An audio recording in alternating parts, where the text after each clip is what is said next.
नमस्कार. 2-2.5 वर्षांपूर्वी साधारण पुण्याला गेलो होतो मी एक मुलाखत घेण्यासाठी. प्रज्ञेश मोळक या एका तरुणाची.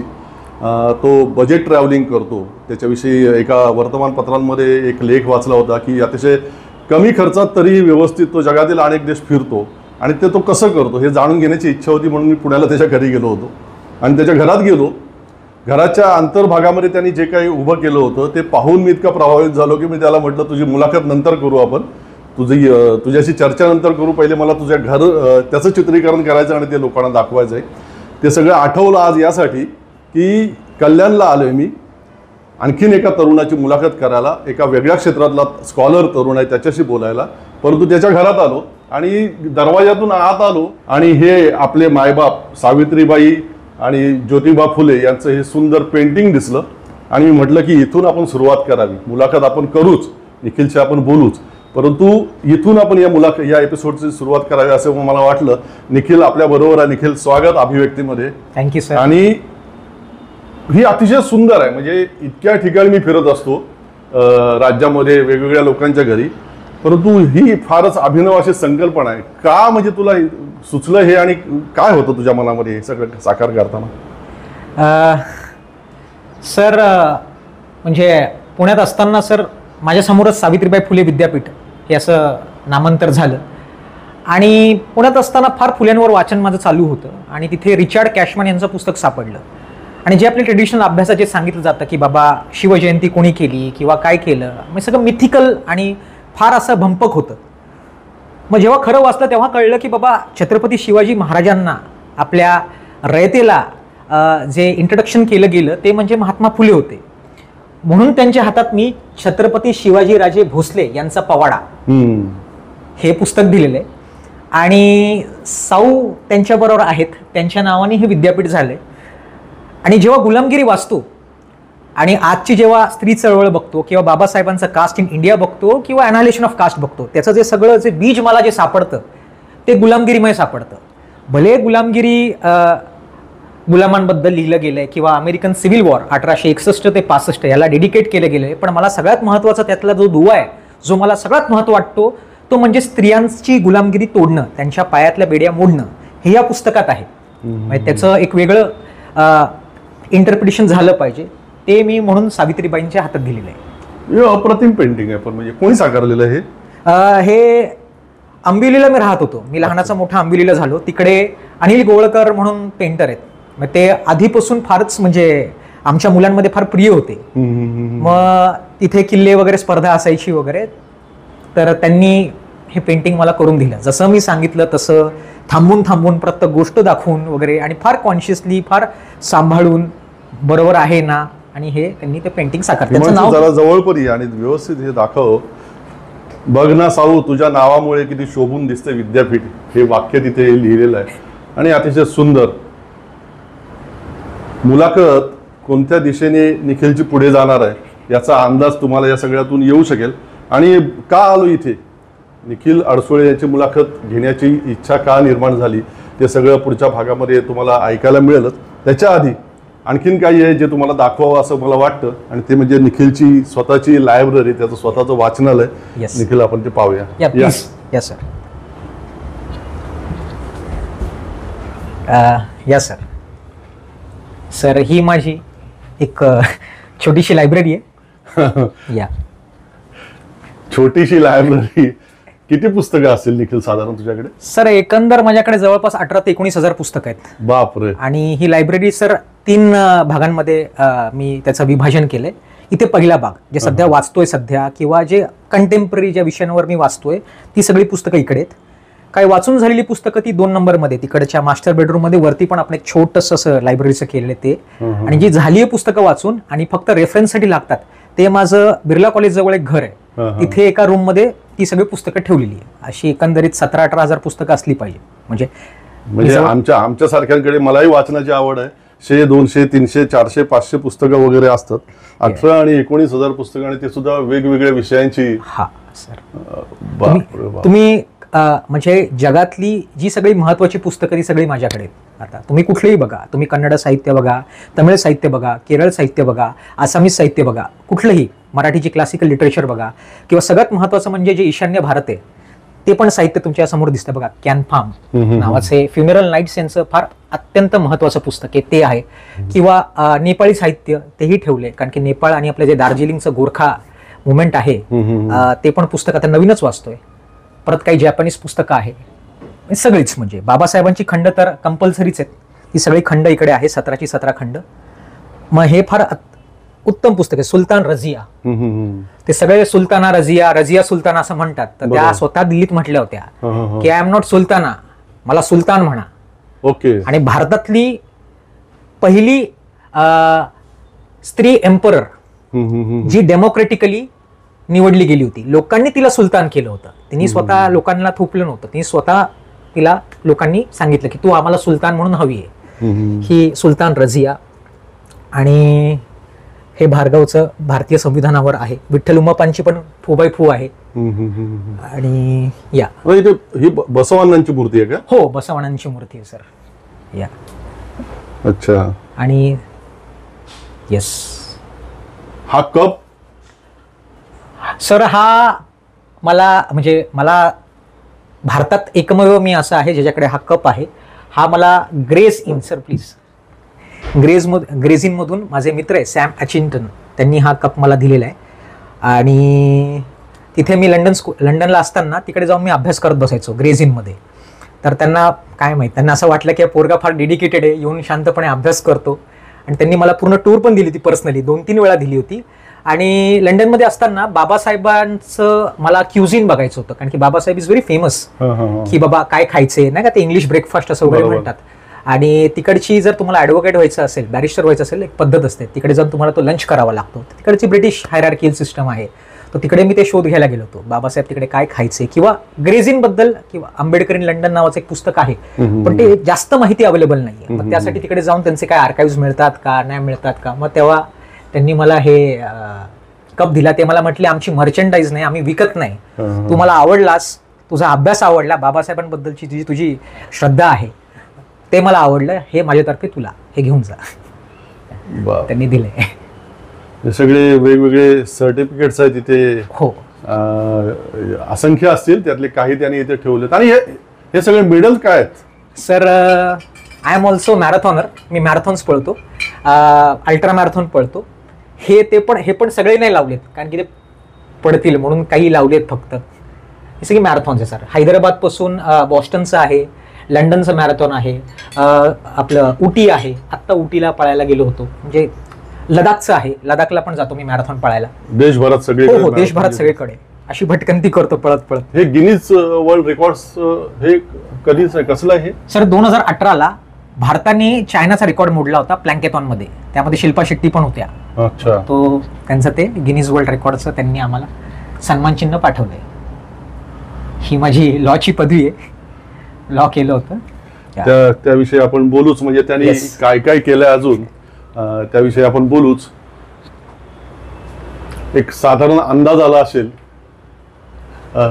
निखिल अडसुळे काय आहे, आणि पुढच्या भागामध्ये आपल्याला ते अधिक सविस्तर समजेल. आता आपण निखिलची त्याच्या आजवरच्या या सगळ्या प्रवासावरती चर्चा करूया. या निखिल. Thank you sir. या निखिल, सहसा म्हणजे ज्याची मुलाखत घ्यायची त्याचा परिचय मी करून देत असतो, म्हणजे मुलाखतीची ती पद्धतच असते. आता इथे अडचण अशी झालेली आहे माझी, म्हणजे प्रामाणिकपणे सांगायचं तर माझं स्वतःचं शिक्षण फार कमी झालेलं आहे. मराठी माध्यमातून एक 10वीपर्यंत वगैरे झालेलं आहे, त्यामुळे इंग्रजी थोडंसं कच्चं राहिलं. इच्छा असून ते पुढे म्हणजे कौटुंबिक घावाघ्यात सगळं रोजीरोटीच्या याच्यामध्ये ते पुढचं शिक्षण सगळं रखडलं. आणि तुझं सगळ्या शैक्षणिक डिग्री, डिप्लोमाज आणि हे ते सगळं मी वाचलं, पाहिलं, ऐकलं. त्याच्याविषयी मी ते सविस्तर सांगू शकेल की नाही व्यवस्थित ही मला स्वतःला शंका आहे.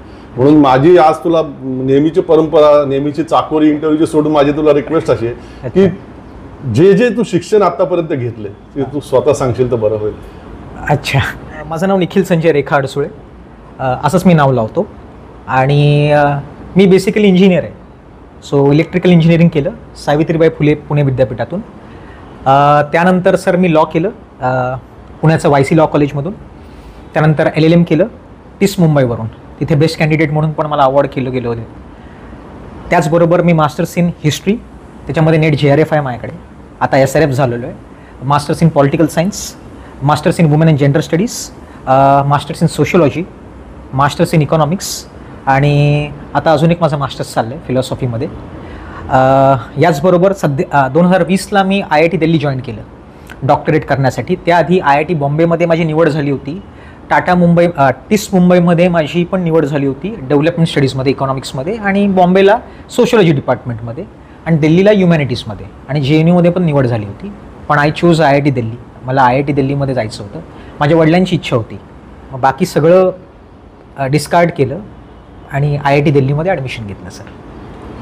पण आता हे वेगवेगळ्या क्षेत्रांमधल्या एवढ्या डिग्र्या, डिप्लोमा वगैरे, म्हणजे इतकं प्रचंड शिकण्याची ही जिद्द, ही प्रेरणा कशातून? म्हणजे आता प्रश्न असा असतो की साधारणपणे समाजामध्ये असं मान्यता असते की एखादी डिग्री घेतली, एखादा डिप्लोमा घेतला म्हणजे झालं, आपलं आयुष्य सार्थक झालं, आता काहीतरी रोजगार करू, कामधंदा करू, नोकरी करू, काहीतरी करू, झालं आपलं मार्ग सुरळीत झाला. बरोबर आहे. तुला एक झाल्यावर एक झाल्यावर एक, अजून अजून अजून अजून ही शिक्षणाची, या डिग्र्यांची, डिप्लोमाची हे हाव नेमकी कशातून?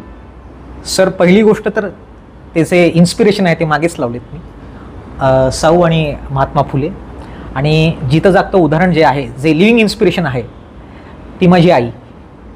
तर आईकडे बघूनच, आईही स्वतः शिक्षण घेते, कारण की तिने 10वी नंतर सगळं शिक्षण केलेलं आहे. आणि तिने शिक्षण कधी थांबवलं नाही, ती शिकत राहिली. अनेक अडथळे आले, जे आपण बोलतो ना ब्राह्मणी पितृसत्तेचे प्रेशर्स आहेत, ते पण तिच्यावर आले, फॅमिलीमधून, फॅमिली बाहेरून. पण तिने ते तिचं जे, जसं अँटोनियो ग्रामशी म्हणतो, प्रोट्रॅक्टेड मार्ग तिने चालू ठेवला. तर तिच्याकडे बघून मला फार इन्स्पिरेशन आलं. आणि सगळ्यात महत्त्वाचं म्हणजे वडिलांकडून. वडिलांनी मला काही सांगितलं नाही की थांबव, आता बस झालं, आता कामाधंद्याला लाग. ते मला म्हटले, जोपर्यंत माझ्या जीवात जीव आहे तुला मी शिकवणार. त्यांनी मला शिकवलं. आईनी मला कधी पण साथ दिली. आणि माझे शिक्षक आहे पुण्यात, नाव मुद्दाम घेणार नाही, त्यांना नाव घ्यायला आवडणार नाही, पण त्यांना मी प्रेमाने कबीर खान असं म्हणतो. चक दे इंडियामध्ये तुम्ही जर ते कोच पाहिले असतील, तसेच म्हणजे एकदम सिमिलर, डिट्टो असे ते आहेत. आणि त्यांना जेव्हा पण मी बघतो तर मला अशी स्फूर्ती येते, यार शिकायचं आहे, अजून शिकायचं आहे. आणि त्या माणसाला जेव्हा पण मी बघतो नुसतं वाचत असतो, त्यांना बघून मला असं वाटतं की यार जर आज आंबेडकर असते तर असेच काहीतरी असते.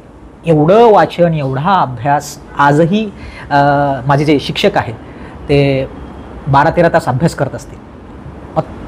अशा इन्स्पिरेशनल माणसांबरोबर माझं उठणं बसणं आहे. फार कमी आहे सर, माझं रिझर्वड आहे, माझं फार मित्रमंडळ. आणि ते माझे फ्रेंड आहेत, ते माझे फिलॉसॉफर आहेत, ते माझे गाईड आहेत. आणि रोज माझा एक गर्लफ्रेंड आणि बॉयफ्रेंड एकमेकांना कसे फोन करतात, तर 6:30 वाजता मी त्यांना फोन करतो किंवा रात्री 9:30 वाजता फोन करतो. त्यांना माहीत हवं असतं की माझं काय चाललं आहे, मी अभ्यास काय करतो आहे, मी काय वाचतो आहे. जर मी बंगलोरला आहे तर कन्नडा साहित्यामधलं काय वाचतो आहे, जर मी हैदराबादला आहे तर तेलुगू साहित्यामधलं काय वाचतो आहे, मी काय लिहितो आहे. त्यांचं फार माझ्यावर लक्ष असतं. आईचंही लक्ष असतं आणि वडील होते, वडिलांचं लक्ष होतं. म्हणजे मी अभ्यासाला बसलो, सकाळी लवकर उठायची सवय मला, 3-3:30ला उठतो मी अभ्यासाला. तर मला झोप लागू नये आणि सगळे झोपलेत म्हणून, तर वडील माझ्या मागे बसायचे, फक्त बसायचे. म्हणजे मी पण जागा आहे, तू कर अभ्यास. सर असे जे अनसेड गोष्टी असतात, ज्या म्हणजे असे जे इन्स्पिरेशन असतात, आपण म्हणतो ना की जे मी आज तुम्हाला एवढ्या डिग्र्या दिसत आहेत, त्या माझ्या डिग्र्या नाही आहेत, त्या माणसांमुळे. माझे शिक्षक ज्यांना मी कबीर खान म्हणतो, माझे आई आणि माझे वडील, आणि इन्स्पिरेशन सावित्रीबाई फुले आणि महात्मा फुले. आणि जो सगळी सत्यशोधक चळवळीतून जे सगळे आले, अण्णाभाऊ साठे म्हणा, बाबुराव बागुल म्हणा, नामदेव ढसाळ म्हणा, आणि सगळ्यात महत्त्वाचं म्हणजे डॉक्टर B.R. आंबेडकर. आणि त्यांची साहित्य वाचून, कारण की अशा ग्रेट माणसांमध्ये माझं उठणं बसणं, अशा ग्रेट माणसांशी मी भेटत असतो त्यांच्या पुस्तकांद्वारे. तर सर आपण म्हणजे काय म्हणतो आपण, ते सामान्यातलं असामान्यपणा त्यातूनच तर येतो. ग्रेट आहे. म्हणजे तू इंजिनिअरिंग, वकिली, वेगवेगळ्या विषयांमध्ये डॉक्टरेट आणि या सगळ्या गोष्टी करतो. आता जगातल्या नामांकित वेगवेगळ्या विद्यापीठांमध्ये, वेगवेगळ्या देशांमधल्या तू लेक्चर सुद्धा द्यायला जातो. तुझी जेव्हा मी सगळी माहिती घेतली तेव्हा त्याच्यामध्ये ते सुद्धा कळलं. हे कसं काय, हे कधीपासून सुरू झालं? सर हे IIT मध्ये एक स्थिरावल्यानंतर मी सुरू केलं. याच्या आधी पण मी जायचो, पण ते शाळेत जायचो शिकवायला वगैरे. कारण की मला असं वाटतं की जेव्हा आपल्याला वाटतं की आता आपल्याला खूप झालं, की आपल्याला आलंच आता सगळं, आता आपल्याला शिकायची गरज नाही, तर मला असं वाटतं माणूस संपतो. माणूस हा ऑर्गॅनिक आहे आणि माणूस हा इव्हॉल्व राहत राहायला पाहिजे. तर मला नेहमी असं वाटतं जेव्हा आपण लेक्चर्स घेतो किंवा विद्यार्थ्यांमध्ये आपण मिसळतो तर आपणही स्टुडंट म्हणून राहतो. तर IIT-मुळे एक डेफिनेटली ब्रँडिंग मिळालं मला, त्यामुळे अनेक दालनं ओपन झालीत मला. आणि त्याचबरोबर अनेक रिसर्च पेपर्स मी लिहित असतो वगैरे, आणि ते रिसर्च पेपर निवडली गेली सर, ते पण म्हणजे महत्त्वाचं आहे. म्हणजे लंडन स्कूल ऑफ इकॉनॉमिक्स म्हणा किंवा ग्रेज इन म्हणा किंवा आता हार्वर्ड विद्यापीठ म्हणा किंवा टेक्सास युनिव्हर्सिटी ऑफ टेक्सास म्हणा किंवा अशी अनेक विद्यापीठं त्यांची दारं उघडी झाली सर. म्हणून क्वीन्स मेरी म्हणा, युनिव्हर्सिटी ऑफ लंडनला गेलो होतो, रॉयल हॉलोवे कॉलेजला. तर दॅट ते ओपन झाल्यानंतर मग मला असं वाटलं की, आणि ते चस्का असतो सर, कारण की सर आपण बघा ना, आपण एका गेट्टोमध्ये राहत असतो आणि जेव्हा आपण बाहेर जातो आपण हार्वर्डच्या काही विद्यार्थ्यांना भेटतो किंवा स्टॅनफर्डच्या काही विद्यार्थ्यांना भेटतो, तर आपलं असं वाटतं की आपण फार क्षुल्लक आहोत, आपलं किती करायचं बाकी. आणि कोलंबियामध्ये गेल्यावर मग ती लायब्ररी पाहिल्यावर, अरे बाबा इथे तर बाबासाहेब आंबेडकर शिकले होते, तिथे त्यांचा पुतळा बघून असं वाटतं की अरे आपण तर अजून काही केलंच नाही आहे. म्हणजे बाबासाहेब आंबेडकर 1916 म्हणजे 14 ते 16 त्यांचं वास्तव्य होतं, एवढ्या कमी वयात ते जे करत होते, आता आपल्याला संधी जर मिळाली आहे तर आपण त्याचं सोनं केलं पाहिजे. मग म्हणून सर एकानंतर एक ते म्हणतो ना डॉमिनो इफेक्ट चालू होतो, तर ते डॉमिनो इफेक्ट आहे. आणि सगळ्यात महत्त्वाचं म्हणजे सर मला असं वाटतं की आपलं जे शिक्षण आहे ते फार इलिट आहे आणि ते फार रिस्ट्रिक्टेड आहे अनेक म्हणजे समाजातल्या काही विशिष्ट तबक्यात. तर तिकडे जाऊन आल्यानंतर आता माझा संपर्क विद्यार्थ्यांबरोबर खूप असतो. मग ते विद्यार्थ्यांमध्ये डेमोक्रेटाईज कसं करता येईल, इस्पेशली आपल्या जेंडर, आपला धर्म, आपली जात, आपला क्लास, या सगळ्या बॅरियर्स तोडून कसं करता येईल. जर मला हार्वर्डला जायची संधी मिळालेली आहे किंवा तिकडचं जे माझे काही ऑब्झर्वेशन्स आहेत ते माझ्या विद्यार्थ्यांना कसं सांगू, विद्यार्थ्यांपर्यंत ती आवड कशी निर्माण करू, असं सर माझा प्रयत्न असतो. म्हणजे डेमोक्रेटासायझिंग नॉलेज. शिक्षण म्हणजे तू स्वतःसाठी शिक्षण घेताना तर काही कुठली चाकोरी ठेवलेली नाही, तू जवळजवळ सगळ्या शाखांमधलं सगळं शिक्षण घेतोयस अजूनही आणि घेऊन झालंय, घेतोय. शिकवताना मात्र तू इकॉनॉमिक्सला जास्त प्राधान्य देतो असं दिसतंय, म्हणजे ते का? सर कार्ल मार्क्स म्हणतो ना, man is a economic animal. Social animal तर आहेच आहे, पण इकॉनॉमिक्स फार महत्त्वाचं आहे. आणि जेव्हा आता आपण सगळ्यांची नावं घेतली, जेव्हा मी आंबेडकरी चळवळ बघतो किंवा सत्यशोधक चळवळ बघतो, ही चळवळ जी आता एका ठिकाणी स्टेबल झालेली आहे किंवा एका ठिकाणी थांबली आहे किंवा डिटरंट थांबली आहे, ती कशामुळे झाली, ती इकॉनॉमिक्समुळे झालेली आहे. आणि आंबेडकरांचं जेव्हा प्रॉब्लेम ऑफ रुपी मी वाचलं किंवा त्यांचं आता एक पुस्तकावर पण काम करतं बाबासाहेबांच्या, आंबेडकर्स इकॉनॉमिक्सवर, मग तिथे मला कळलं की हे इकॉनॉमिक्स फार महत्त्वाचा घटक आहे. त्याचा जोपर्यंत कॉन्ट्रडिक्शन्स किंवा मार्क्सचं जर आपण सुरू केले, डायलेक्टिक्स जर मी सोडवलं नाही किंवा त्याचा द्वंद्व मी जर सोडवलं नाही, तोपर्यंत खरं ती चळवळ अशी मला करता येणार नाही किंवा अशी मी व्हिज्युअलाइज करतोय की जे फ्युचर कसं असेल सोशल मुवमेंटचं किंवा रिफॉर्म मुवमेंटचं. मग त्यासाठी मलाही शिकवायला जी संधी मिळाली ती, प्लस त्याचबरोबर शिकवताना मलाही स्वतःला अभ्यास करायला वेळ मिळतो. म्हणजे माझी आवड ही मी स्वतः मॉनिटाईज करायचा प्रयत्न करतोय. आणि त्याचबरोबर जे इकॉनॉमिक्सचं जे सगळं नाही का आपल्या म्हणजे प्रॉब्लेम काय सर, जी इकॉनॉमिक्स शिकवणारे आपल्या भारतात आहेत त्यांनी फार एवढं अवघड करून ठेवलेले आणि फार असं गुंतागुंती करून ठेवलेले, तर ते गुंता सोडवायला मला मजा येते. आणि माझे जे विद्यार्थी जेव्हा ते इकॉनॉमिक्स शिकतात ते बोलतात, सर आम्हाला माहित नव्हतं इकॉनॉमिक्स एवढं सोपं आहे. आणि त्यातले जर मला I am very proud to tell you 6 जण आता मास्टर्स करतात आणि एकाने डॉक्टरेटला ॲडमिशन घेतलं इकॉनॉमिक्सला. आणि कोणी इंडियन इकॉनॉमिक सर्व्हिसेससाठी पण ट्राय करते. म्हणजे that is I feel that is म्हणजे कणभर का होईना, म्हणजे जे मी करतोय त्याची मला पोचपावती मिळाली आणि ते मी करत राहणार. मला ना आता हे ऐकताना एक प्रश्न मनात येतो निखिल, की आपल्याकडे पण शिक्षण तज्ज्ञांची काही कमी नाही, खूप शैक्षणिक वारसा खूप मोठा आहे आपला आणि शिक्षण तज्ज्ञ खूप आहेत. शिक्षण क्षेत्रांमध्ये निरपेक्षपणे काम करणारे खूप लोक होऊन गेलेले आहेत. परंतु आता बघतो इतकी अनेक वर्षांपासून की आता तू सुद्धा वेगवेगळ्या परदेशी विद्यापीठांमध्ये शिकवायला जातो. आपले खूप सारे विद्यार्थी लाखोच्या संख्येने परदेशांमध्ये वेगवेगळ्या विद्यापीठांमध्ये शिकायला जातात. मग ही परिस्थिती का निर्माण झाली, म्हणजे आपल्या देशामध्ये शैक्षणिक सुविधा किंवा शिक्षण इतक्या उत्तम दर्जाचं का निर्माण झालं नाही की बाबा इथेच राहून आपण शिक्षण घेऊ शकतो आणि स्वतःला जे काय बनायचं ते बनवू शकतो, त्यासाठी परदेशात जाण्याची गरज का भासते? ओके सर, पहिली गोष्ट म्हणजे फार महत्त्वाचं आहे जे आपण म्हणतो ना, म्हणजे आपल्याकडे मला असं वाटतं आपल्याकडे लिटरेसी आहे, आपल्याकडे एज्युकेशन नाही आहे. ओके, म्हणजे साक्षरता आहे पण एज्युकेशन नाही आहे. तुम्ही कुठल्याही पब्लिक युनिव्हर्सिटीमध्ये जा, आता जी काही सगळी भरती झाली, जे सगळे शिक्षक आहे, मी तुम्हाला स्वतः माझं उदाहरण देतो. मी टीसमध्ये होतो 19-20 पर्यंत, 19-20 एक वर्षाची माझी LLMची बॅच होती. म्हणजे मला फार वाईट वाटतं की माझं 1 वर्ष वाया गेल्यासारखं मला वाटतं. कारण की आमचे जे काही शिक्षक होते, एक तर ते स्वतः अपडेटेड नव्हते नॉलेजमध्ये, आणि आपल्या इथे कशी ती विद्यापीठीय मानसिकता मी असं म्हणतो, जसं आपण गव्हर्नमेंटॅलिटी म्हणतो तशी विद्यापीठीय मानसिकता आहे. एकदा तुम्हाला जॉब मिळाला तर शिक्षक पण अपडेट करणं थांबवतात. मी सगळ्यांचंच म्हणत नाही, काही अपवाद डेफिनेटली आहेत. जसं पुणे विद्यापीठात काही आता अनघा तांबे मॅडम आहेत किंवा अनेक असे किंवा मुंबई विद्यापीठात असतील काय, पण ती विद्यापीठीय मानसिकतामध्ये काय झालं सर, शिक्षकच स्वतः अपडेट करत नाही. आता मी तुम्हाला सांगतो, मी इंटरनॅशनल रिलेशन शिकत होतो, त्यांनी 92ला थांबून टाकलं आणि हा सिलेबस ते जे शिक्षक होते ते JNUचे होते, त्यांच्या सिलेबसमध्ये 92 पर्यंत संपवलं. म्हणजे सोव्हिएत युनियनचं जे पतन झालं किंवा डिसइंटिग्रेशन झालं तिथपर्यंत. पण जग आता 2008च्या पुढे गेले ना. प्रताप मानू मेहता जेव्हा म्हणतात की बाबा लिबरल इज डेड, हे आम्हाला सांगितलंच नाही, किंवा चॉम्स्की काय ते काही सांगितलंच नाही, किंवा आत्ता काय चाललंय, किंवा जिजेक आम्हाला सांगितलंच नाही. मग हे आज सगळं जेव्हा लॅकुनस पाहिलं आणि जेव्हा मी हार्वर्डमध्ये गेलो किंवा टेक्सासमध्ये गेलो, त्यांचा कॉन्स्टिट्यूशनचा अभ्यास किंवा इथे त्यांचा सोशल सायन्सेसमधला अभ्यास अत्यंत उत्तम दर्जाचा आहे.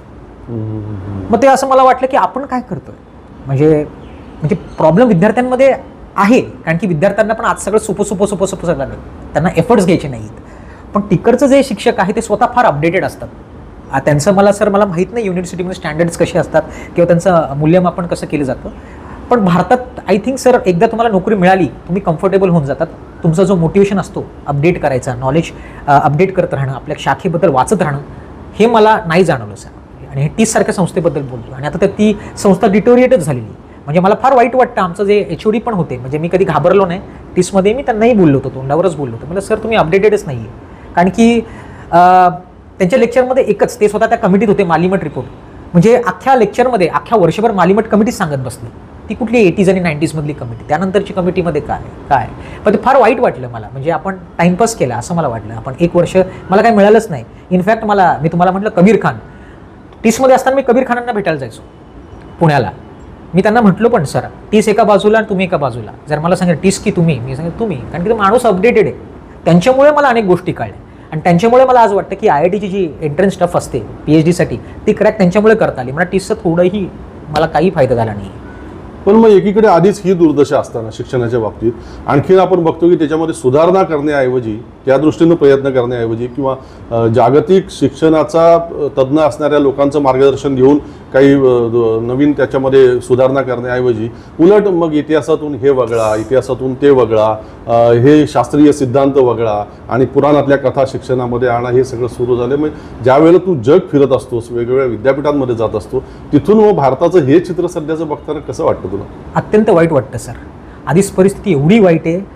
आणि ना आपण मला हॅना आर्डेंट नावाच्या अभ्यासक आहेत, फिलॉसॉफर, त्यांना फिलॉसॉफर म्हटलेलं आवडत नाही, पण त्या म्हणतात ना आपण ॲनिमल लेबरॉन झालेलो आहे. म्हणजे जर मराठीकरण करायचं गेलं, म्हणजे एकदम फार सोपं करतो, आपण गाढवांची फौज तयार करतो भारतात. तुम्हाला थिंकिंग आणि कॉग्नेटिव्ह माणूस नको आहे तुम्हाला. हे सगळं आपलं चाललं आहे. आणि जे काही सगळं शिक्षणाचं चाललं आहे सर, म्हणजे टोटली सॅफ्रनायझेशन ऑफ एज्युकेशन चाललं आहे एक. आणि दुसरं म्हणजे सगळ्यात चुकीचा इतिहास आम्हाला सांगितलं जातोय. आणि आत्ताच नाही सर, आधी होतं, पण आता ते इंटेन्सिटी वाढली. एक्झाम्पल तुम्हाला सांगतो, आता छत्रपती भोसले यांचा पवाडा. आता मला माझ्या पुस्तकांमध्ये जेव्हा मी लहान होतो तेव्हा मला अजून आठवते, शिवाजी महाराजांचं चित्र आहे, घोड्यावर आहे वगैरे. आणि मला अख्खा इतिहास जो सांगितला गेला तो कोणत्या बेसिसवर सांगितला गेला? सगळा IQ इतिहास आहे सर. तो मला कुठल्या तरी पुरंदरे यांचं जे काय म्हणतो ते शाहिरी इतिहास सांगितला गेला. मला इतिहासच सांगितला नाही. मला नंतर पानसरे जेव्हा इंट्रोड्यूस झालं तेव्हा कळलं की बाबा हा तर रयतेचा राजा आहे, की माझ्या रयतेच्या देठाला हात नका लावू, है ना. आणि परत आम्हाला सांगितलं गेलं टिळकांनीच सगळं केलेलं आहे. मग नंतर रिचर्ड कॅशमनचं पुस्तक वाचावं लागलं तेव्हा कळलं की असलं काय नाहीच आहे. या माणसाने तो पहिल्या छत्रपती शिवाजी महाराजांचा पवाडा आम्हाला सांगितलेला आहे. मग म्हणजे सर ते आत्ता तर भयानकच आहे, पण आधीचं पण एवढं भयानक होतं. मला वाटलं की यार आपण काय केलंय. म्हणजे मला असं वाटतं सर, तुम्ही आता म्हणताय ना एवढं मोटिवेशन अभ्यासाचं कसलं आहे सर, मी ना स्वतःला परत नाही का, म्हणजे माझा परत अभ्यास चाललाय, रीलर्निंग चाललेलं आहे सगळं. ते माझं मेंदूंमध्ये एवढं सगळं काहीतरी घाण सगळं त्यांनी भरलंय, ते सगळं काढणं, डिस्टिल करणं आणि परत ते आता ट्रुथ किंवा आपण म्हणतो ना रिनायसन्स नाही म्हणतात, एनलाइटनमेंट, याच्याकडे परत मार्ग चाललाय. आता एक्झाम्पल आपण बघूया. आता औरंगजेबबद्दल आता एक्झाम्पलच घेतो डायरेक्ट. औरंगजेबबद्दल तुम्ही सगळ्यात मुघलांचा इतिहास काढला तुम्ही अख्खा, पण जर मुघलांचा इतिहास काढला तर मी छत्रपती शिवाजी महाराज कसे अभ्यासणार किंवा महाराणा प्रताप कसा अभ्यासणार, है ना. आणि परत शंभूराजे कसे अभ्यासणार. काहीतरी ती आता तो सिनेमा पण आला, मी त्याच्यावर लेख पण लिहिला, आपल्या 30 तास तेलवाड यांच्या मॅगझिनमध्ये तो लेख लिहिला होता. म्हणजे तुम्ही मास हायस्टिरिया क्रिएट करतायत. तुम्हाला विचार करणारी माणसं नको आहेत. तुम्हाला काहीतरी कुठल्या तरी कादंबरीवरून तुम्ही पॅथोसचा वापर करतायत, म्हणजे जास्त इमोटिव्ह वापर करून तुम्ही माणसांची दिशाभूल करतायत. अँड दॅट इज फार म्हणजे डिससर्व्हिस टू द नेशन. आणि तुम्ही आता म्हणताय की इकॉनॉमिक्सचा, मी डेमोग्राफीचा पण अभ्यास करतो. 30ला आपली डेमोग्राफिक डिव्हिडंडचा जो ॲडव्हान्टेज असतो, जे आपण चायनाबरोबर कम्पेअर करतो, जाणार आहे. आणि जर तुम्ही हेच शिक्षणाचं तुम्ही चालू ठेवलं सर, ते 4थं का 5वं मला माहीत नाही, पण भारताची अत्यंत वाईट दुर्दशा होणार. मी तुला तेच आता विचारत होतो की आपण जर जपानला मागे टाकलं, आता आपण जगातली 4थी महासत्ता झालो आणि पुढच्या काही वर्षांमध्ये 3री महासत्ता होणार आहे. आणि तू जे सांगतोय ते असं सांगतोय, म्हणजे बघायचं कसं आम्ही याच्याकडे, तथ्य काय आहे याच्यामध्ये? सर, पर कॅपिटल इन्कम कोणी सांगतच नाही ना आपल्या. पर कॅपिटल इन्कम कसा काढावा? जपानचा जरी जपान आपल्या मागे आला, जपानचं per capital income it's more about $33,000 आणि आपला $2,000 आहे. आणि ते पण सरकारी आकडे ते जे आपण सबमिट केले गेले. आणि तुम्हालाही माहिती आहे सरकारी आकड्यांचं काय आणि सध्या जी आपली स्टॅटिस्टिक्सच्या दुर्दशा काय हे तुम्हाला माहिती आहे. 2019ला अख्ख्या स्टॅटिस्टिकल कमिशननी रिझाईन केलं होतं, because government was interfering and they didn't, त्यांना काय म्हणतो आपल्याला, ते आकडे त्यांनी बाहेर आणले नाहीत. तर ते सर त्यात म्हणजे ते काय म्हणजे ते माचोइझम किंवा आपण म्हणतो ना ते आपली स्वतःची पाठ थोपटून घेण्यासारखं आहे. पण रिअली सिच्युएशन ग्राउंडमध्ये काय, आज माझा जो युवा आहे त्यांनी अभ्यास केला पाहिजे, त्यांनी नोकऱ्या बघितल्या पाहिजे, किंवा स्वतः जे आपण सो म्हणतो की नाही का इकॉनॉमिक माणूस जसं म्हणतो त्याच्याकडे त्यांनी लक्ष दिलं पाहिजे. आणि तो काय करतोय, तो घोषणाबाजी देत फिरतो. आणि मी एका माझ्या नवी मुंबईच्या व्याख्यानात पण मी म्हटलं होतं की ही माणसं सगळी फसवतात आपल्याला. ही जी माणसे फसवतात त्यांची मुलं अभ्यास करतायत. सर मी तुम्हाला सांगतो, मी लंडनला जातो, अमेरिकेला जातो, त्यांची मुलं चांगल्या विद्यापीठांमध्ये चांगला अभ्यास करतायत. ते अशा सगळ्या ह्याच्यामध्ये पडलं नाही आहे. तुम्ही रेवती लॉलचं एक पुस्तक वाचा सर नक्की, द ॲनाटॉमी ऑफ इट. अत्यंत महत्त्वाचं आणि अप्रतिम पुस्तक आहे. म्हणजे कसं आपलं दिशाभूल चालली आहे. किंवा अजंता सुब्रमण्यम ज्या हार्वर्डच्या प्राध्यापिका आहेत, त्यांचं कास्ट ऑफ मेरिट नावाचं पण अत्यंत गाजलेलं पुस्तक आहे. तर तुम्हाला कळेल सर हे यांचं सॅफ्रनायझेशन ऑफ एज्युकेशनचं काय चाललेलं आहे. आणि sir it is going to be, म्हणजे हे फार म्हणजे आता आपल्याला त्याचं इंटेन्सिटी कळत नाही, पण ते हे फार वाईट आहे म्हणजे. आणि शेवटी आपल्यालाच निस्तरावं लागणार आहे. पण मग मोठ्या संख्येने विद्यार्थी परदेशांमध्ये असतात, म्हणजे तू सुद्धा लेक्चर द्यायला जातो, तू तिथे इंडियन स्टुडंट सुद्धा भरपूर तुला भेटत असतील. ते काय विचार करतात म्हणजे आपल्या देशाच्या बाबतीत, ज्या वेळेला ते आपल्या देशामध्ये जे चाललंय आणि ते जो तिथला अनुभव घेतात, सगळं अभिव्यक्ती स्वातंत्र्य असेल, शिक्षण सगळं असेल आणि या सगळ्या गोष्टीचं, ते परत आपल्या देशाकडे बघताना काय विचार करतात? म्हणजे आपल्या देशामध्ये पुन्हा परतावं, आपण इथे सुधारणा करण्याचा प्रयत्न करावा, की नको बाबा आपण आता इथेच राहावं कुठेतरी, कसं म्हणजे काय त्यांचा विचार काय असतो? सर हे फार गमतीशीर आहे. जी आपली विद्यार्थी भारतातली आहेत, जी परदेशात आहेत, त्याचा तुम्ही जर क्लास पाहिला किंवा तुम्ही त्याचं जर कास्ट पाहिलं, ते फार एलिट सेक्शनमधून आलेले आहेत. आणि ते शिक्षण फक्त मोबिलिटीसाठीच घेतात, किंवा त्यांना अमेरिकन व्हिसा हवा आहे किंवा काय हवं आहे त्यासाठीच. आता माझा एक मित्र सांगतो तुम्हाला, न्यूझीलंडला आहे. तो तिकडे गेला अभ्यासाला, तो बोलतो आता मला यायचंच नाही आहे, I can't come to India, कारण की भारत अजूनही त्या धर्मामध्ये धर्मांध झाला आहे अजून. जेव्हा मी न्यूट्रल होऊन जेव्हा न्यूझीलंडमधून भारताकडे बघतो किंवा त्या जातीमध्ये अडकलेला आहे, मला इथे परत यायचंच नाही आहे. त्यांनी तर रेसिडेन्सीला अप्लाय केले, तो त्या सिटिझनशिप तिकडे घेणार आहे. किंवा अमेरिकेत जे विद्यार्थी आहेत वगैरे, ती पण सर सगळं जर म्हणायला गेलं उच्च जातीतून परत उच्च क्लासमधून आलेली आहेत. आणि त्यांना माहिती आहे आपले पोझिशन सेक्युअर्ड आहेत, जर इकडे आले त्यांचे कनेक्शन्स आहेत. आणि जे आपली बहुजन पोरं जी जातात, तुम्हाला खरं सांगतो, खोटं नाही म्हणत, शासनाची स्कॉलरशिप आहे. आमचा एक मित्र आहे किंग्स कॉलेजला, क्रिस्तोफर जेफोर्लो यांच्याकडे PhD करतो. तो परत भारतात आलाय का, शासनाची स्कॉलरशिपच आली नाही आहे. म्हणजे असं अपेक्षित होतं की हा लंडनला जाईल, तिकडच्या परिसरात राहील, जे स्वतःचं जे नाही का डेव्हलपमेंट असतं किंवा आपण ते म्हणतो सोशलायझेशन होतं, असं अपेक्षित आहे. पण तो आज येऊन नागपुरात येऊन बसलेला आहे का, फेलोशिप आली नाही, इथून PhD करतो. आणि तुम्हाला विद्यापीठांची दशा तर मी तुम्हाला सांगितलीच आहे. म्हणजे आता तुम्हाला नावं नाही घेणार. आता पॉंडिचेरीला होतं सर काही दिवस, तर JNU मधले एक प्राध्यापक आहेत, ते मला येऊन बोले, निखिल कोई रहेगा तो बताओ, वो DU में, त्यांनी त्या संस्थेचं नाव पण घेतलं, हम लोग ही रिक्रुटमेंट कर रहे, सिर्फ उसको अप्लाय करने बोलो. ती एक उजवी संघटना आहे, विद्यार्थ्यांची संघटना, आम्हीच रिक्रुटमेंट करतोय. आणि कोणाला PhD साठी पण काय लागलं तर सांग. आणि चुकून मी ते हिंदुत्व आपलं हे अयोध्या नावाचं पुस्तक वाचत होतं, अयनापुरेंचं.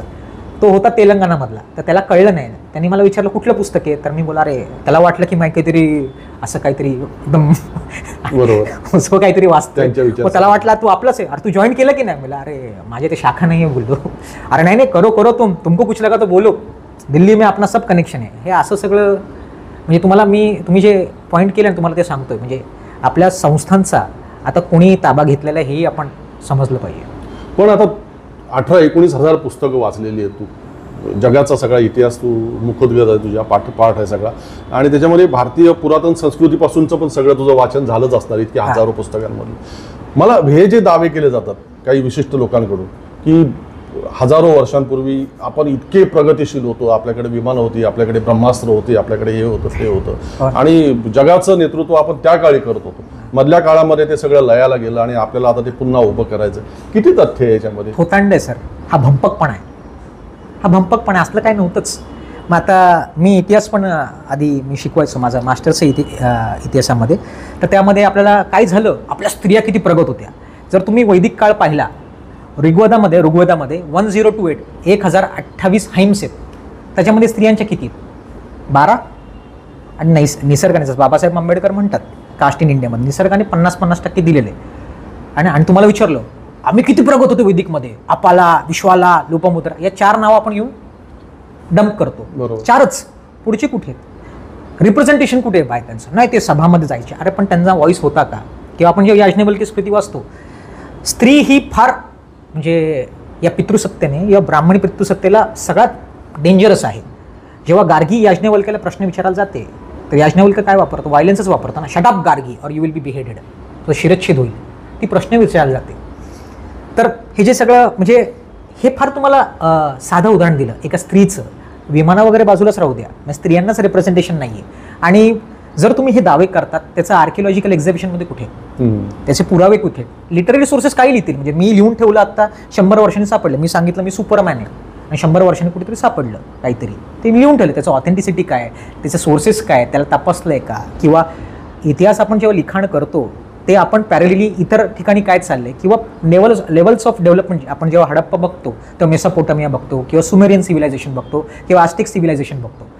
म्हणजे तुमचा फक्त म्हणजे आपल्या इकडचंच फार भारी होतं आणि त्यांचं सगळं फालतू होतं असं थोडी चालतं. आणि मला असं वाटतं की म्हणजे एवढ्या संस्कृतींचा मी अभ्यास करतो, भारतात गार्डा लर्नर्स पुस्तके, patriarchy is a pre family phenomena, आपले ते ब्राह्मणी पितृसत्ता ही फॅमिलीच्या आधीपासूनच आहे आणि ती कंटिन्यू झालेली आहे.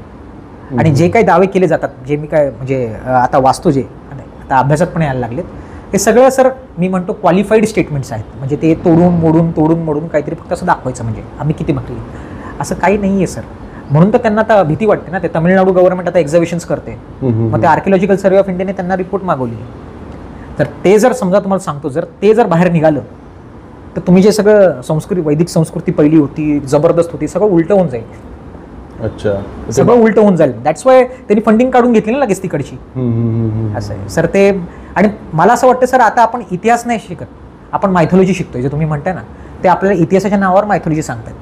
पण म्हणजे मला एक कळत नाही, ठीक आहे तुमची उजवी डावी मध्यममार्गी विचारसरणी जे काही असेल, परंतु देशाला घातक आहे हे, देश पुढे नाही जात आहे, देश पुन्हा मागे चाललेला आहे, हे लक्षात कसं येत नाही. आणि त्यांच्यामध्ये सुद्धा, त्या उजव्या विचारसरणीमध्ये सुद्धा विचार करणारे काही लोक तर असू शकतील की नाही आपण देशाची पिछाड चालवलेली आहे सगळं, की नाही होत आहे असं.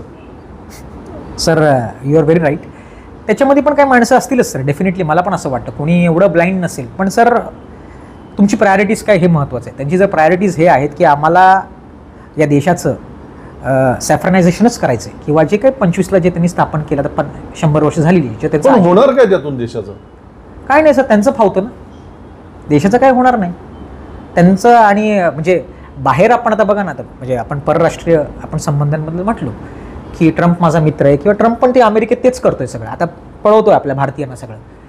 तर ट्रम्प जे करतोय ते आपण इकडे करतोय. आणि त्यावेळी आपण दावा केला की ट्रम्प आमचा मित्र आहे, आणि आज काय केलं ट्रम्पने? आपल्याला रेसिप्रोकल टॅरिफ्स परत एनलिस्ट केलेत, परत आपल्यावर टाकलेत. तर होणार तर सर म्हणजे फ्युचर एवढं मला डार्क वाटतंय, एवढं ब्लिक वाटतंय. क्रिटिकल गोष्टी सांगणं गरजेचं आहे. आता जे कोणी क्रिटिकल बोलायला लागतं त्याला डायरेक्ट तुम्ही आत टाकता, म्हणजे तुम्ही त्यांच्यावर काहीतरी अर्बन नक्षल म्हणून तुम्ही आत टाकता. म्हणजे तुमच्या कन्स्ट्रक्टिव्ह क्रिटिकल थिंकिंगला वावच नाही सध्या. म्हणजे आणि लोकांना त्या हायस्टेरियामध्ये ठेवणं हे ॲनिमल लेबर ऑन, म्हणजे बिंडोक किंवा गाढव ठेवणं, ह्याच त्यांचा अजेंडा आहे सर.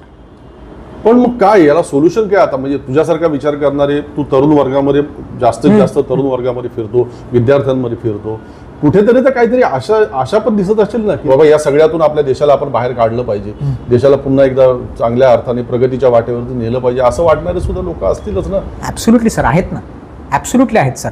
आणि मला स्वतःला वाटतं सर, जरी फ्युचर डार्क असलं, ब्लीक असलं, तर पहिली गोष्ट ते ग्रास्प करणं की खरोखर अशी परिस्थिती आहे, ॲक्सेप्ट करणं आणि त्यासाठी काम करणं. मग पॉलिटिक्स नावाचं क्षेत्र आहे, तिथे आपण जाऊ शकतो. आज तरुणांनी तिथे, आणि तसं लोकांचा सपोर्ट पण पाहिजे. आज लोक सर प्रॉब्लेम काय, धर्म जातीवर तुम्ही, आता मी स्वतः सप्टेंबर जे आपल्या निवडणुका झाल्या त्याच्यामध्ये मी एका कॅन्डिडेटसाठी काम करत होतो, म्हणजे इलेक्शन प्रोसेस बघायला. म्हणजे लोकांना अक्षरशः कसं मूर्ख बनवलं जातं हे मी माझ्या डोळ्यांनी पाहिलेलं. बरोबर. म्हणजे मॅकिवली जसं म्हणतो नाही का, तुम्ही स्टेज करायचं असतं पॉलिटिक्स, तसं अख्खं पॉलिटिक्स स्टेज केलं गेलं होतं अनेक पार्टीजमधून. आता हे सगळं कोणाकडे, आता हे सगळं मोडायचं असेल तर माझ्यासारख्या तरुणांनी, किंवा मीच नाही, अनेक तरुण आहेत सर अशी, मी काय विद्यापीठांमध्ये बघतो किंवा आहेत असे आणि तरुणांमध्ये ऊर्जा पण आहेत, फक्त त्यांना ती दिशा दाखवायची गरज आहे. आता ते जे काही पब्लिक इंटेलेक्च्युअल्स आहेत त्यांनी फक्त ते आर्म चेअर ॲक्टिव्हिझम सोडून किंवा नाही का ते एसीचे रूम सोडून आणि भीती सोडून त्यांनी पुढे येणं गरजेचं आहे. पण इथे परत प्रॉब्लेम असा होतो की भारतीय जे प्रस्थापित नेते आहेत, देश पातळीवरती असतील, वेगवेगळ्या राज्यातले, किंवा आपण महाराष्ट्राचा विचार केला तरी हा इतका मोठा वारसा आहे आपल्याकडे. बरोबर. समाज सुधारकांचा आहे, इतिहास संशोधकांचा आहे. बरोबर. आणि तसे विचार मांडणारे, तसा तरुणांना काही मेसेज देणारे आणि त्या मार्गाने तरुणांना वळवणारे वगैरे दिसतात कुठे? हे निर्माण कसे होणार सर? अभ्यासातून निर्माण होणार सर. आपल्या नेत्यांचा अभ्यासच नाही आहे ना. आता मी कधी कधी जोक करताना नाही का, आता मी इकॉनॉमिक्सचं बजेट शिकवत होतो, तर तुम्ही तर पाहिलेच, प्रेस कॉन्फरन्स झाली होती. एका पत्रकाराने प्रश्न विचारला आपल्या ऑनरेबल फिनान्स मिनिस्टरला. ते फिनान्स मिनिस्टरला उत्तरच माहीत नाही, ते बजेटमध्ये आलं. मग ते रेव्हेन्यू सेक्रेटरीवर ढकलतात. तर रेव्हेन्यू सेक्रेटरी म्हणजे तुम्हाला विचारलं, त्यांनाही माहीत नाही. म्हणजे हा तुम्ही बघताय का सगळा बिंडोकांचा कारभार जो सगळा, तो सगळा तिकडे बसलेला आहे. म्हणजे आणि सर मला असं प्रत्येक वेळी वाटतं, माझे सरच म्हणतात की people get the government deserve. तुम्ही लोकांनाच असं मॅन्युफॅक्चर केलेलं आहे. लोक जर इकॉनॉमिक्सवर जर तुम्हाला निवडून देत नसतील, लोक जर तुमच्याकडून अकाउंटेबिलिटी मागत नसतील, लोक तुमच्याकडून रिस्पॉन्सिव्हनेस मागत नसतील, तर तुम्हाला अशीच माणसं मिळणार. तर हेच फक्त सर बघा, फोर्स जे तुम्ही म्हणतात आमच्या युवांकडून आहे किंवा जे इंटेलेक्च्युअल्स आहेत त्यांच्याकडून फोर्स तर येईल, पण तसा रिस्पॉन्स पण ना, थिसिस आमच्याकडून आला एका ठिकाणी अँथिसिस येऊन, तर मग कुठेतरी सिंथेसिस बनेल ना. पण लोकांनी पण हा विचार करणं गरजेचं आहे की बाबा आपण समजा 14 पासून हे सगळा बिंडोकपणा अजून वाढला. असं नाही आहे की याच्या आधी नव्हता, हा वाढला. आत्ता 10 वर्ष कुठलाही काळ तपासायला मोर दॅन इनफ आहे. आता आपण 11 वर्ष चालू आहे. या 10 वर्षात 11 वर्षात आपल्याला काय मिळालं? नोकरी मिळाली नाही, आपलं स्टँडर्ड ऑफ लिव्हिंग वाढलं नाही, की आपल्या सगळ्या गरजा पूर्ण झाल्या नाही, आपल्याला ती डिलिव्हरी मिळली का? नाही. कारण गव्हर्नमेंट इज व्हॉट? गव्हर्नन्स. बाकी काही घेणं देणं नाही आहे. It's public delivery of the goods and public services. ते मिळालं नाही. पण लोकांनी विचार केला पाहिजे, जर आपल्याला मिळालं नाही तर आपण कितपत इथे विश्वास ठेवला पाहिजे. आता नाही का, बाबासाहेबांचं फार महत्त्वाचं वाक्य आहे, मी ते इथे म्हटलं होतं पवईला, देव जर देवळात असता, ओके, तर देवळाबाहेर कोणी भीक नसती मागितली. आणि मी जर देवदेव करत बसलो असतो तर माझ्या समाजावर भीक मागायची पाळी आली असती. तर मी त्याला रिस्ट्रिक्ट करत नाही आहे. तुम्ही मागे वारसा दिला भक्ती चळवळीचा, आपण त्या देवळाच्या मागे एवढे वेडे झालो आहेत. आत्ता ते कुंभमेळ्याचं बघत होतो, बाजूला बजेट डिस्कस होते आणि लोक ते इंस्टाग्रामवर रील बघा किंवा कुठलाही मीडिया बघा, ते परत परत परत परत ते कुंभमेळा दाखवत आहेत. अरे बजेटमध्ये काय चाललंय, किती डेफिशिट आहे, फिजिकल डेफिशिट किती आहे, आपण पैसा कुठून आणणार किंवा काय आणणार, ह्याच्यावर कोणाचं काहीच घेणं देणं नाही आहे. लोकांना घेणं देणंच नाही आहे. लोक ते आणि परत ते तुम्हाला, तर जसं तुम्ही मीडियामधले तुम्हाला माहिती सगळं स्पॉन्सर्ड रील्स आहे. ते आनंद अंबानीला परत 10 वेळा दाखवत आहेत किंवा ते त्याचं वंताराचं प्रोजेक्ट दाखवत आहेत. तो हत्ती तिकडे दाखवत आहेत की ह्याला म्हणजे हा खिचडी घाऊ घालतो. अरे पण तुम्हाला साधा विचार, हत्तीला खिचडी चालते का? तुम्ही आसाममधला हत्ती आणताय, तुम्ही परत ते गुजरातमध्ये, आणि तो ट्रॉपिक ऑफ कॅन्सर तिकडून जातो sir. It's not good for their health. आणि तुम्ही एसीमध्ये हत्तीला ठेवतात, केरळमधला हत्ती घेतात तिकडे परत ठेवतात, तुम्ही कर्नाटकामधला हत्ती घेतात तिकडे ठेवतात. अरे इकोसिस्टम किंवा इन सिटू नावाची काय मेकॅनिझम असते, त्याच्याबद्दल कोणी विचारच करत नाही आणि सगळं प्रमोशन करतात की चांगलं चालतंय. मला कधी कधी असा प्रश्न पडतो, उद्या हा अनंत अंबानी म्हटला नाही देत तुमची हत्ती, काय करायचं करून घ्या, तर आपण काय करायचं? आणि wild life as per directive principles of state policy हे पब्लिक प्रॉपर्टी, म्हणजे हे लोक याबद्दल विचारच करत नाही. म्हणजे लोकांना फक्त, आणि जे तुम्ही म्हटलं सर, आपण जेव्हा भक्ती चळवळ बघतो, तुकोबा काय म्हणतात, देह देवाचे मंदिर, जशी उसात साखर तसा देहात ईश्वर, जशी दुधामध्ये लोणी तसा देही चक्रपाणी. आपण कुठे शोधिशी रामेश्वर, कुठे शोधिशी काशी, है ना. बसवण्णा म्हणतात ना, your head is your cupola, your body is your temple. हे सगळं आपलं मंदिर आहे. तुझ में राम, मुझे में राम, सब में राम है समाया, कर लो प्रेम सभी से, जग में कोई नहीं पराया. अगर भगवान यहाँ है, हम कहाँ भगवान ढूंढ रहे हैं? बरोबर ना? हेच तर भक्ती चळवळीने सांगितलं. सोयराबाई म्हणतात नाही का, देहासी विटाळ म्हणती सकळ, आत्मा तो निर्मळ शुद्ध बुद्ध, विटाळ वाचोनी उत्पत्ती नाही, कोण देह निर्माण नाही जगी. या जगाची उत्पत्ती या विटाळापासून झालेली आहे. म्हणजे हे विटाळ हे जगातलं सगळ्यात प्युअर गोष्ट आहे, सगळ्यात पवित्र गोष्ट आहे. आणि आज जेव्हा मी माझ्या स्त्रियांना बघतो, माझ्या भगिनींना बघतो, शबरीमालामध्ये पण आज एंट्री करताना म्हणजे त्यांना एवढा त्रास होतो, किंवा हाजी अली म्हणा, पण फार वाईट वाटतं सर मला. आणि ते काही तुमच्याकडे भिका नाही मागत आहे, ती नॅचरल राईट्स थिअरी आहे जी आपण भारतीय संविधानात आपण ॲक्सेप्ट केलेली आहे, ती लिबरल फ्रेमवर्क आपण ॲक्सेप्ट केलेली आहे, भारतीय संविधानात आपण ॲक्सेप्ट केलेली आहे, फ्रॅटर्निटीमध्ये आपण भगिनी भाव म्हणून ॲक्सेप्ट केलेली आहे. याला कोणी बोलताना दिसत नाही, म्हणजे मला फार वाईट वाटतं. म्हणजे ते कठीण आहे. निखिल, सुरुवातीपासून चर्चेच्या डॉक्टर बाबासाहेब आंबेडकरांचं नाव जवळजवळ तुझ्या प्रत्येक उत्तरामध्ये येतं. बाबासाहेब आंबेडकर तुझं परमोच्च प्रेरणास्थान असल्याचं त्यातनं जाणवतं. मला प्रश्न असा विचारायचा होता की बाबासाहेब आंबेडकरांचं नाव घेऊन राजकारण करणारे आपल्या देशात आणि राज्यामध्ये खूप लोक आहेत. आपल्याला त्यांच्या नावांमध्ये आणि त्यांच्या राजकारणात जाण्याचं ही गरज नाही, परंतु इतक्या महामानवाच्या विचारांनी आकाराला आलेली चळवळ जी आज संपूर्ण देश पादांकरात करायला पाहिजे होती, तसं न होता त्याचे बरेच तुकडे तुकडे झाले आणि फार वाईट वाटावं अशा प्रकारची परिस्थिती आहे. आणि बाबासाहेबांचं नाव घेऊन राजकारण करणारे लोक उजव्या विचारसरणीच्या चरणाचे नतमस्तक अनेक जण झालेत, अनेक जण आणखीन वेगवेगळ्या प्रकारचं राजकारण करतात. कसं बघतो, म्हणजे तुझ्यासारखा एक स्कॉलर मुलगा, जग फिरणारा मुलगा, बाबासाहेबांवर प्रेम करणारा मुलगा, कसं बघतो या सगळ्याकडे? सगळ्यात पहिले तर मला डिसेंचमेंट वाटते. म्हणजे मी फार दुःख होतं मला एक. आणि बाबासाहेबांना नाही का, म्हणजे फार पॅराडॉक्सिकल आहे तुम्हाला सांगतो. बाबासाहेबांवर राजकारण करता येतं, म्हणजे विदाऊट आंबेडकर तुम्ही इलेक्शन जिंकू शकत नाही, पण फक्त आंबेडकरांचं नाव घेऊन तुम्ही पण इलेक्शन जिंकू शकत नाही. प्रॉब्लेम असा आहे ना, आंबेडकरांना पोचवलंच गेलं नाही समाजापर्यंत. म्हणजे बाबासाहेबांना जात आणि रिझर्वेशन याच्यामध्येच टाकलेलं आहे. तुम्हाला नावं कोणाची घेणार नाही, मी एक मराठी अभिनेत्रीला डेट करत होतो, फार म्हणजे फेमस आहे, नाव घेतलं लगेच कळून जाईल. आणि काय महाराष्ट्राची क्रश वगैरे असं काय काय म्हणतात तिला वगैरे. तर ती अशीच माझे आर्टिकल्स काही बघत होती, तिला कुठेतरी एक आर्टिकल सापडलं आणि मी असं ठरवलं होतं की हम कबीर से प्रेरित आहे ना, पोथी पडपड जग मुवा पंडित भया ना कोई, ढाई अखर प्रेम का पडे सो पंडित होय ना. आणि आपण प्रेम आहे ना, कारण की मला प्रत्येक वेळी असं वाटतं की या प्रेमानेच सगळं ती जात धर्म जेंडर सगळं तोडता येतं. तर तिने कुठेतरी वाचलं आणि ती मला भरभरून बोलायची, मी हे वादी आहे, मी ते वादी आहे, ते वादी आहे. मला माणूस महत्त्वाचा आहे, तू काही वादी असू दे आहे ना. तर मी कधी असं म्हणलं नाही, तिने मला कधी विचारलं नाही, मी पण तिला काय म्हटलो नाही. पण जेव्हा तिला कळलं, अरे तू तर आंबेडकरचा प्रचार करताय रे, आपलं तर काय होऊ शकत नाही राव. तर मी बोललो अच्छा. आणि ती 2-3 वेळा पण बोलताना ते मिथिकल नाही का, मी आंबेडकरांना 10 वर्षच रिझर्वेशन दिलं होतं, असं काहीतरी जे मिथिकल सगळं चाललं असतं ते मी फक्त ऐकलं. मी काय अच्छा ठीक आहे बोललो. मला काय नाही वाचलं आणि आपण एक्सपेक्ट पण करत नाही. तुझ्या अभिनय क्षेत्रात तू खूप छान आहेस, अप्रतिम आहेस, ग्रेट. पण जेव्हा ती अशी बोलली ते मला आणि तिनेच तिचं कास्ट लोकेशन डिस्क्लेस केलं होतं. तिने मला विचारलं तुझी जात काय, मी तुला काय घेणं देणं बोललो, मग तुझ्या जन्माच्या ना माझ्या जातीचं काय घेणं देणं आहे, मी माणूस म्हणून आहे ना, बस एवढंच बस आहे ना. मग ती स्वतः आमच्यामध्ये असं चालतं तसं चालतं आणि I was never interested in that person. त्या माणसामध्ये मी इंटरेस्टेड होतो. मग हे सगळं झाल्यानंतर मी माझ्या सरांना फोन केला. म्हटलं सर हे फार वाईट वाटतं सर मला. म्हणजे जेव्हा मी बाबासाहेब वाचतो आणि त्यांचा पहिला पेपर जो होता कोलंबिया विद्यापीठात 1916ला 9 मे 1916 हा पेपर त्यांचा आला होता. त्याच्यामध्ये त्यांनी म्हटलं ना, म्हणजे ही जातव्यवस्था ही स्त्रियांच्या शोषणामुळे फुफावते. जर आपली ही जातव्यवस्था मोडायची असेल किंवा जगातली कुठलीही इनइक्वालिटी असेल, असमानता असेल, ही स्त्रियांपासून येते. जेवढं तुम्ही स्त्रियांवर अन्याय कराल, अत्याचार कराल किंवा स्त्रियांना जेवढं सप्रेस कराल त्याच्यावरून ती फुफावते.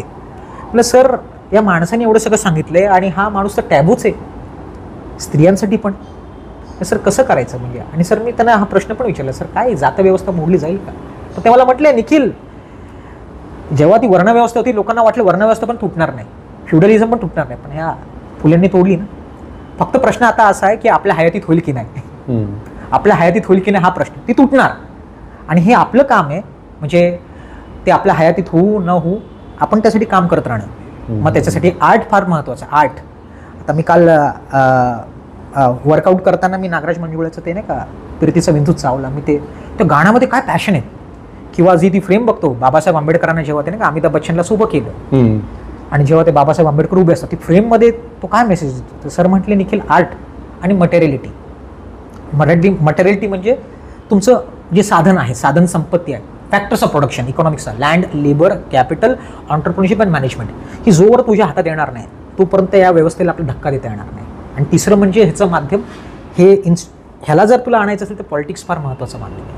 म्हणजे you have to be in that position, administrative और पॉलिटिकल एक्झिक्युटिव्ह, तरच हे ब्रेक करता येईल. तर तुम्ही जे मला म्हणतात, आता जे आपण परत आपल्या प्रश्नाकडे जर आलो, जे आपली पॉलिटिकल एक्झिक्युटिव्ह आहेत किंवा आपले ॲडमिनिस्ट्रेटिव्ह एक्झिक्युटिव्ह आहेत, त्यातले सर काही फार प्रामाणिक काम करणारे आहेत. पण सर प्रॉब्लेम काय आहे सर, एकट्या दुकट्याने होत नाही ना, आपली ती अशी सो कॉल्ड ती मुवमेंट तयार होत नाही त्यांची.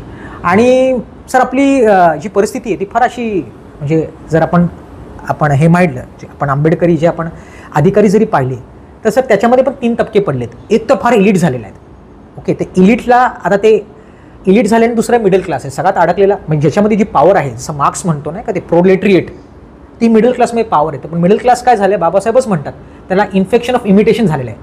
तो वरती इमिटेट करायचा प्रयत्न करतोय पण त्याला वरतून एक्सेप्ट येत नाही. नागराज मंजुळेचं गाणं पाहिलं, मागं पळून पळून वाट माझी लागली तरी मागे वळून तू बघा ना.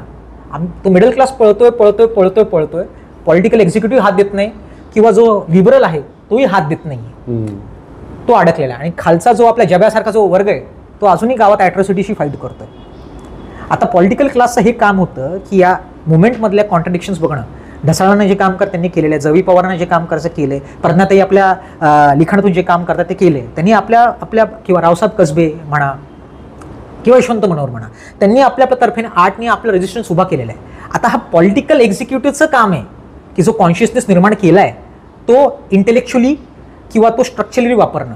पण ते प्रॉब्लेम हा झाला आहे ना, ते पण ते इमिटेट करतात इतर क्लासला, म्हणजे जे बाकीचे पॉलिटिशियन्स आहे त्यांना पण असंच पाहिजे, त्यांना भक्त समाज पाहिजे.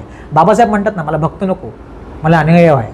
भक्ती in religion is a part to salvation, but bhakti in politics is a road to degradation. आणि आमच्या कार्यकर्त्याला पण आमच्या लिडर्सला भक्तच ठेवायचं आहे.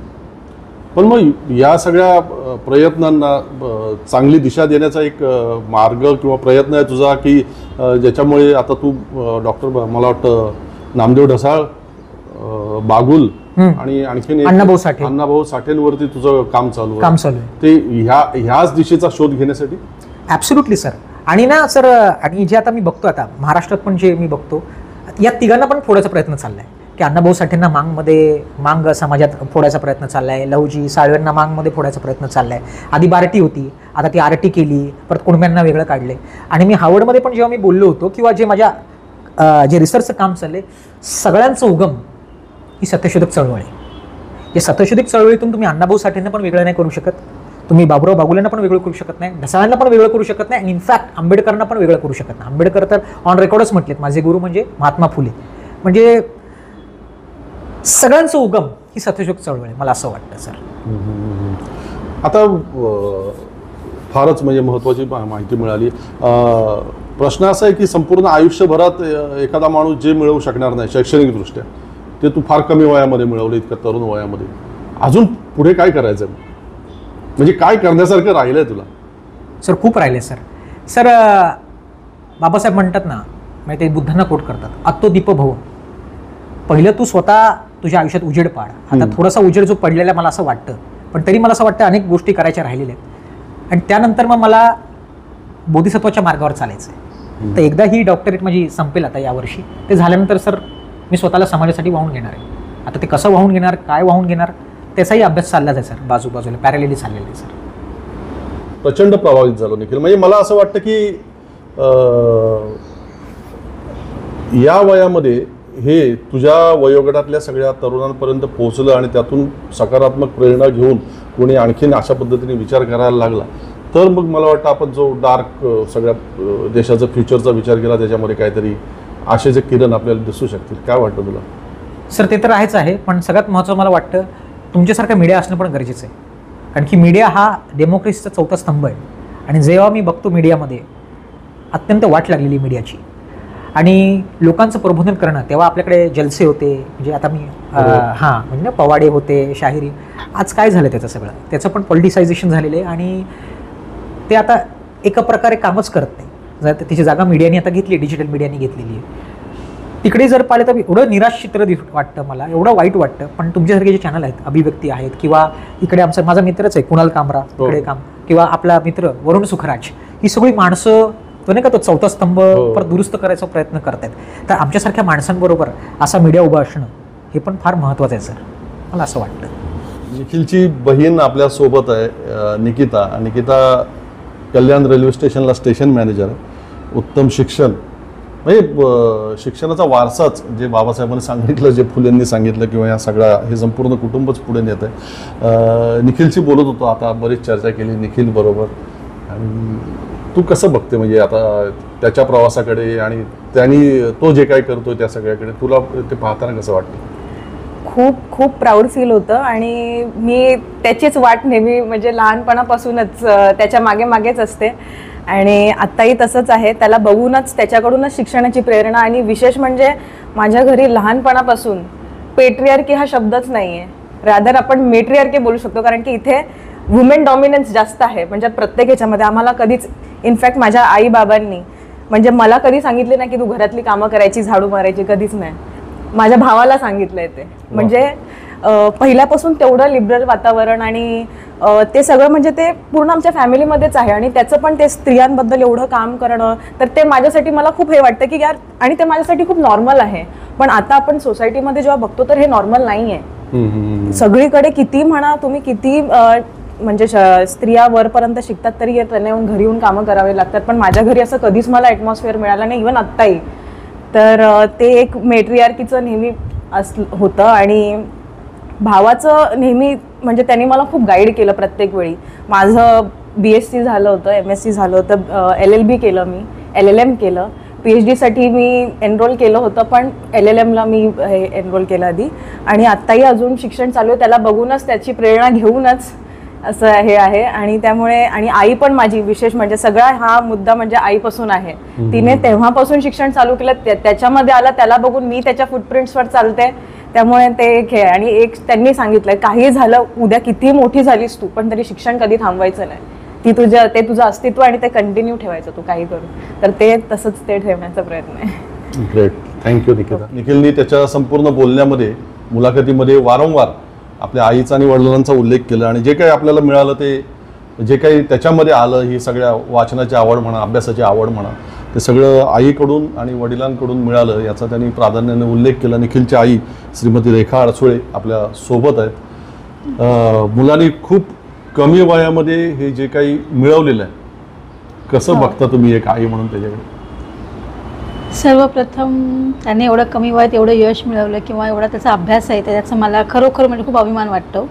एक आई म्हणून म्हणा, किंवा एक स्त्री म्हणून सुद्धा, की आजच्या पिढीमध्ये जे आपण आज बघतो सर्वत्र, की मुलं आज कुठल्या म्हणजे बरीचशी मुलं, काही त्यांचं म्हणजे चॉईस वेगळा असतो, किंवा त्यांचं मार्ग वेगळे असतात. पण मला या गोष्टीचा अभिमान आहे की माझा मुलगा घरापासून दूर राहिला. त्याचं बेसिकली त्याचं पहिलं आधीचं शिक्षण सुरुवातीचं पुण्याला झालं, पण तरी एवढा दूर राहूनसुद्धा तो असं म्हणजे आपण म्हणतो ना की असं गैर असं मार्गाला गेलेला नाही. त्याला काही तिथे काय आम्ही नव्हतो बघायला, पण त्याने व्यवस्थित जे काय आहे प्रामाणिकपणे त्या अभ्यास केला, सर्व मेहनत प्रामाणिकपणे केली. त्याचे कष्ट आहेत, श्रम आहेत, मेहनत आहे आणि प्रामाणिकपणा, यामुळे आज तो इथे आहे. पण म्हणजे कोणती मूल्य रुजवण्याचा प्रयत्न केला की ज्याच्यामुळे तो असा मार्गभ्रष्ट झाला नाही, किंवा आज इतकी त्यांनी स्वतःची प्रगती केली, इतके अतिशय सुंदर आणि वैश्विक अशा पद्धतीचे विचार तो आज मांडतोय? म्हणजे कसं, म्हणजे कशा प्रकारचे संस्कार केले किंवा काय केलं नेमकं?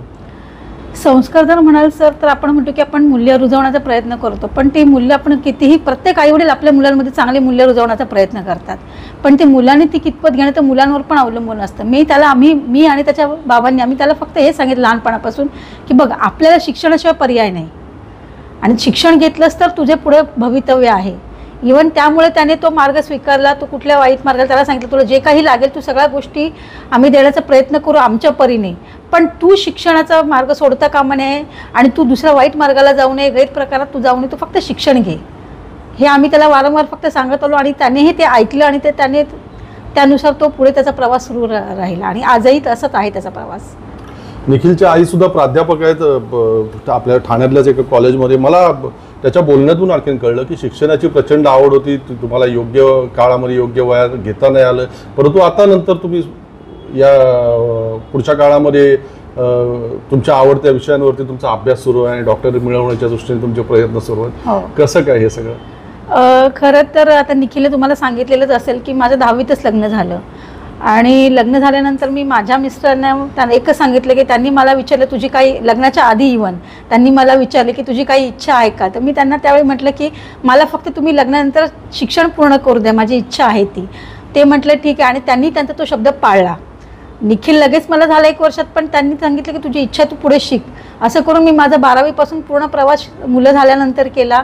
त्यानंतर 5 वर्षांनी माझी मुलगी झाली. पण मी 12वी जेव्हा पहिलेच फर्स्ट अटेम्प्टमध्ये क्लिअर झाले तेव्हा माझ्यामध्ये आत्मविश्वास बळावला, कॉन्फिडन्स की नाही मी करू शकते. आणि त्यांचा खूप सपोर्ट आहे. इव्हन त्यांनी मी BEd असणार तर जेव्हा केलं तेव्हा माझी 2 मुलं होती. मुलांचाही मला खूप सपोर्ट आहे. त्यांनी मला खूप सपोर्ट केला अभ्यासाच्या वेळी.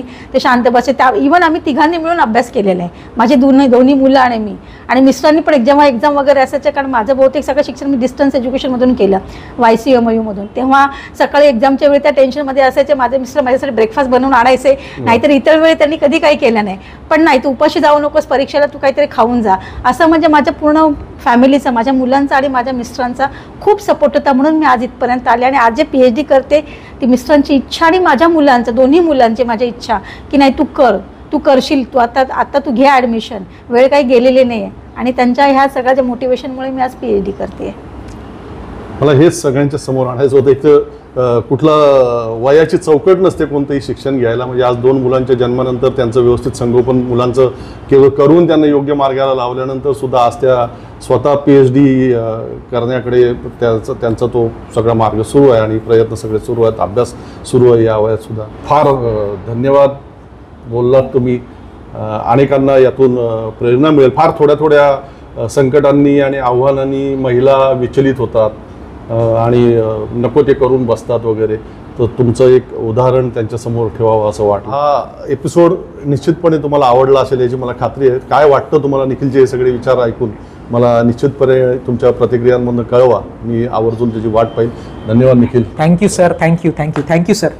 येस.